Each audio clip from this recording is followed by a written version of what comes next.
Hi guys, it's all about the Galaxy Beam, and as promised I'm going to show you a better review about the new leaked Jelly Bean version for the Samsung Galaxy Beam projector smartphone. It's a test version, so it's not the full version yet, but you can install it, there's no problem. I installed it and actually I managed to root it as well without even putting a custom kernel on it, which is I think pretty cool. I will do a video how I show you. In that video I will show you how to put that new version on your phone, and I'm going to show you how you can root it directly, so you don't even need a custom kernel for that.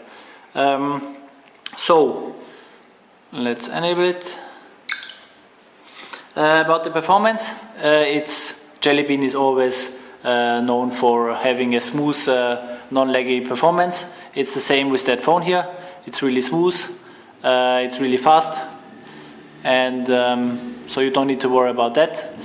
You have the apps here, you have the widgets here, then you have the downloads. We go back here. What I did, for example, I added the widget assistive light on my home screen, so I always have a light next to me, so I don't need to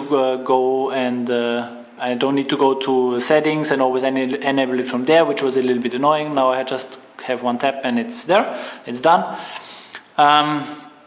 Then the drop down menu, they added some icons. They added mobile data, power saving and synchronization, which is handy, for example mobile data, because you don't need to go to settings and enable it there. By the way, settings is available here as well now, so you can directly enable it from here, and you can enable the brightness here as well. Automatic brightness you can take too. Then one thing you have to know, you cannot put it in landscape mode. I don't know why. I guess because it's not supported yet for that for the test version. Everything else works in the normal mode, but not in the landscape mode, but not the home screen. But it's not really a big deal actually. One thing I noticed as well, or another user noticed, is that in settings the RAM changed. That's the device information by the way. So it's a 4.1.2. So as I said, the RAM changed. Let's go on the RAM. You see it's 624 megabyte, and before it was 764, which was obviously more. Why they did it I can't really tell, but it doesn't really matter because the performance is well, so you don't need to worry about that. Then you have the task manager, which changed too, which is actually pretty cool, because you can just either you hold it and you remove it, or you ask for the app info, or else you can tap on it, and you can move it away. So like that you can close an application, which is really cool I think. If you want to close everything, you just go on the icon here, and you see it's really super fast. Everything closed now, all my running applications. So let me quickly guide you through how the appearance look in certain functions. That's the keypad. Change to tiles, which I think doesn't look bad. Here they removed another function. I forgot which one it was, but now there are 4 left. Contacts didn't really change. The appearance just changed a little bit. Messaging changed in the sense that the keyboard layout changed. It got smaller, so the size is smaller. To type on it, it's still okay. I tried it. Why they shrinked it I can't really tell, but one good thing is that you have more space here, so you see what you're typing, which I think is not bad. Then let's go to the gallery. The gallery interface changed as well.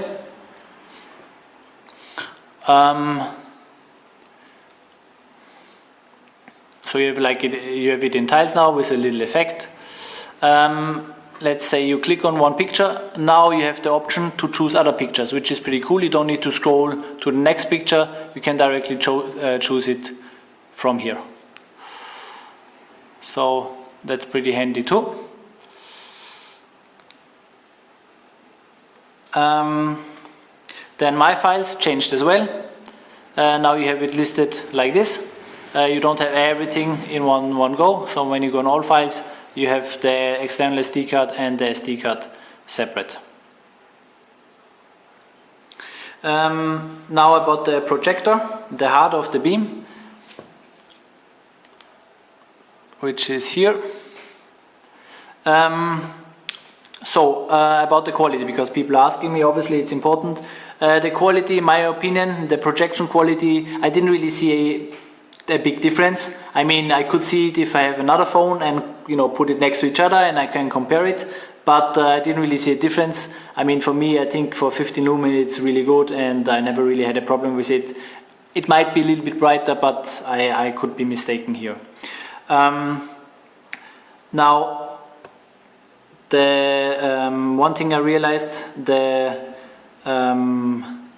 focus and rotation, well, changed a little bit. Before it was green, now it's yellow. When you turned it on, that's how I remember it at least, when you turned it on, it did some action here, so you could hear something. There was some kind of focus going on. Now this doesn't, it's not there anymore. So I mean, you still can adjust the focus, no problem here. So it doesn't really matter if there is this this autofocus, because it depended how far you go. Sometimes it focused with the autofocus, sometimes not, but it doesn't really matter. So this changed a little bit, just the appearance. What here not really much changed, beside the ambience mode. I guess you know the animations.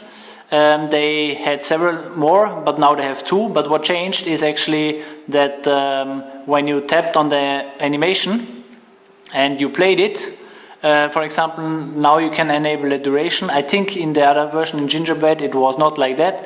You can enable it to maximum 99 minutes. The thing is that before it used to cut off, so after like 7 seconds, 8 seconds, it cut off and it showed the section again, like the sequence. Now it's fluent, which means it doesn't cut off, which is somehow nice, if you have children or so, and if you want to play them this on the wall. It doesn't cut off, and it just goes fluently on and on for 99 minutes if you want.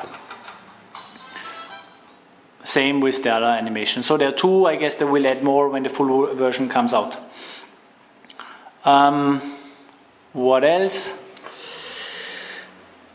One thing which was a bit funny. I didn't in the beginning manage to enable the landscape mode. As you can see here, it's not really landscape mode. What you have to do in order to put it to landscape mode, you have to, let me click on OK. You have to flip the phone. All right. Now what? Yeah, now you see. You have to flip the phone to the side so you can enable a landscape mode. I remember when before on Gingerbread this didn't really work, because once you had the landscape mode and you turned the phone around, you couldn't really turn it back. Now you just need to flip the phone and it will change. You have to hold it straight actually, so it does it, not like I did. But anyway, now you know how to do the landscape mode in case you didn't know how to do it.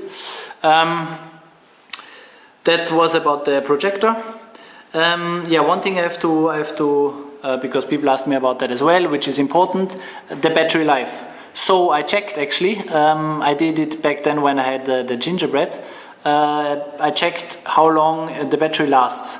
So the big question is with the Jelly Bean version, does it last longer now, the battery? And I checked it, I put the video on the projection, and when I had the Gingerbread with the BS player, in 20 minutes it took 7% of battery. Now with the Jelly Bean it took 5%.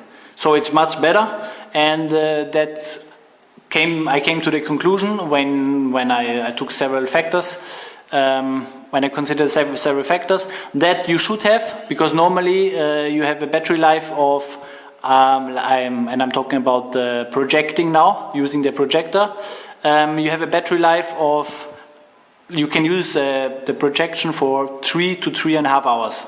Now, because of Jelly Bean, I figure you have 1 hour or even more than 1 hour battery life. So that means you can play a movie, project it for 4 hours or even longer. I'm going to do a proper test. I'm going to drain the battery totally, and I'm going to see how long you can basically enable the projector until it turns off.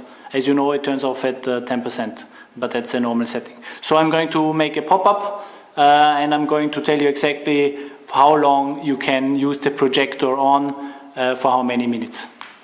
So I mean, because of the fact that the projection, you can project movies for a longer period of time, I can just assume that the battery life in general, if you don't use the projector, is much better as well, or better than with gingerbread. Now about the camera, changed as well. One cool final thing we have now with the camera is that we have a zoom. So we have a zoom, 4 times zoom, as you can see here. We have a 4 times zoom in the camera mode, like when you make pictures, and we have a 4 times zoom as well in the video mode. So that's actually pretty handy. Some people were complaining about that, and yeah, finally they enable it. One thing which changed as well, you have 1 more or 2 more functions. There is another function, called where is it? Auto contrast. This wasn't there before. The rest didn't change. Besides, well, here you can choose between the effects, between the black and white, sepia, negative, but that was like that before, but it didn't just have the icons. What changed is, where is it now?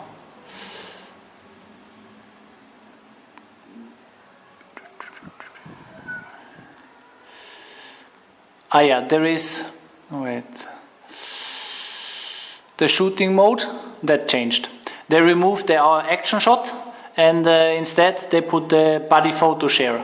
So when you make a picture, you can basically tag that picture, you can put a name on it, and you can tag all your pictures which you made in your gallery.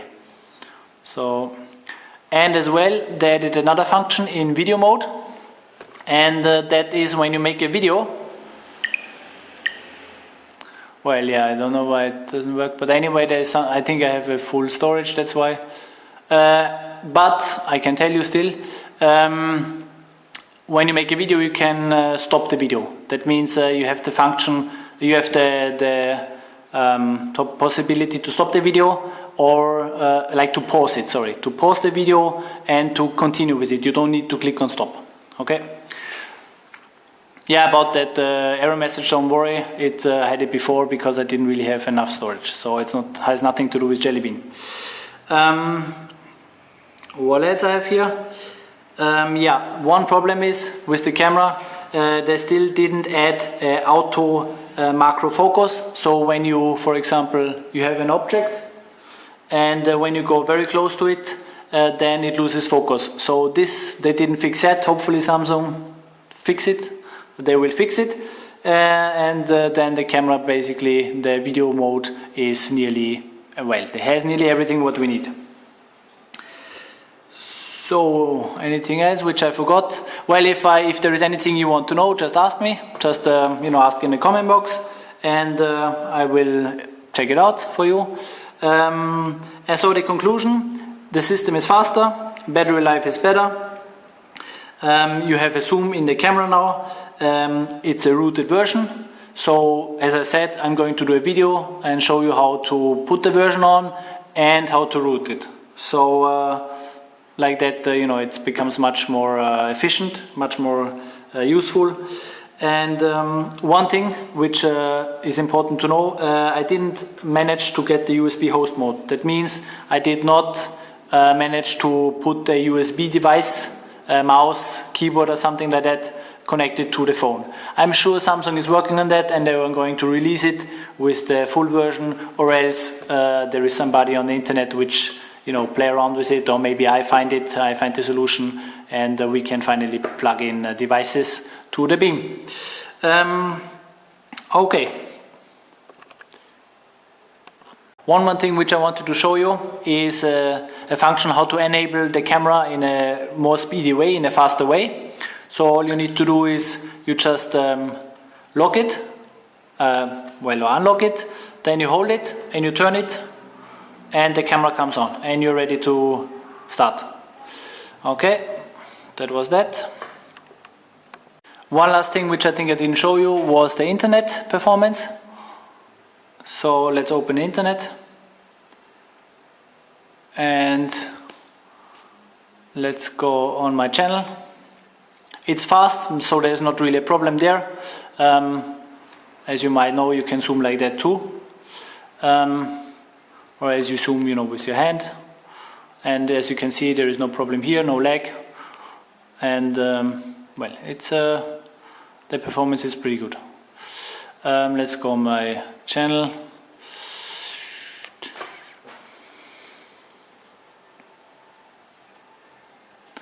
So, needs to load a bit. But as you can see, it is really smooth, like butter. You can have your account on the left side. Alright, let's go out. Now let me introduce you to my assistant. Let's wake him up. Wake up! I'm awake. How can I help? My God, you're drunk again. Of course not. Alright, we'll leave it. Next time. Thanks for watching and have a good day. See you. Ciao.